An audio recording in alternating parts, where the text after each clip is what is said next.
reviens vers Allah. Et en revenant vers Allah, Allah te facilitera la voie de la piété. Je sais que dans ta tête, tu te dis, revenir à la religion, j'aimerais, mais c'est trop dur. Non, wallah, c'est pas dur. Et là, c'est une touche d'espoir. Et mes chers frères, mes chères sœurs, wallah, je vous parle avec beaucoup d'amour. C'est jouable, c'est pas difficile. Surtout vous les jeunes, qui pensez que c'est impossible, à votre âge, d'être quelqu'un de sérieux. Non, c'est possible. Si autour de vous, tout le monde prend le mauvais chemin, vous nagez à contre-courant. Et soyez des leaders dans le bien. Montrez la bonne voie aux gens. Soyez forts. Ne vous laissez pas influencer dans le mal. Allah tabarak wa ta'ala, il dit, je suis à l'égard de mon serviteur selon ce qu'il pense de moi. Et je suis avec lui là où il m'évoque. Allah se réjouit plus du repentir de son serviteur que l'un d'entre vous retrouvant sa monture égarée dans le désert. Celui qui s'approche de moi d'un empan, je m'approche de lui d'une coudée. Et celui qui s'approche de moi d'une coudée, je m'approche de lui d'une brasse. Et celui qui se dirige vers moi en marchant, je m'approche de lui avec empressement. C'est-à-dire quoi? Tu fais un pas vers Allah, Allah il t'ouvrira plusieurs portes qui mènent à lui.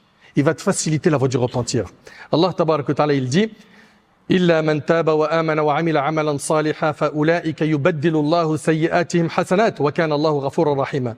Sauf ceux qui se repentent. Regarde si tu te repens ce qui va t'arriver. Écoute bien. Sauf ceux qui se repentent, croient et accomplissent des œuvres pieuses, ceux-là, ceux qui se sont repentis, qui ont fait des bonnes actions, Allah il dit, ceux-là, Allah changera leurs mauvaises actions en bonnes. Tu te repens sincèrement, Allah il changera tes mauvaises actions en bonnes. Tu m'entends? Tu te repens sincèrement, Allah il change tes mauvaises actions en bonnes. Et pour finir, écoute ce hadith. Le prophète sallam a dit, le diable a dit, regardez le diable, il a dit quoi Allah? Je le jure par ta puissance, ô Seigneur, je ne cesserai d'égarer tes serviteurs tant que leurs âmes sont dans leur corps.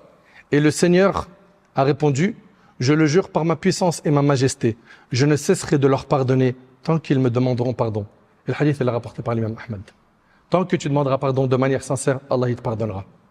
Te soucie pas du nombre de tes péchés. Ne dis surtout pas, moi j'en ai trop fait, c'est impossible qu'Allah me pardonne. Ne pense pas que tes péchés sont plus grands que la miséricorde d'Allah. Ne pense pas ça. Mais par contre, il faut que tu cesses immédiatement les péchés que tu fais en secret.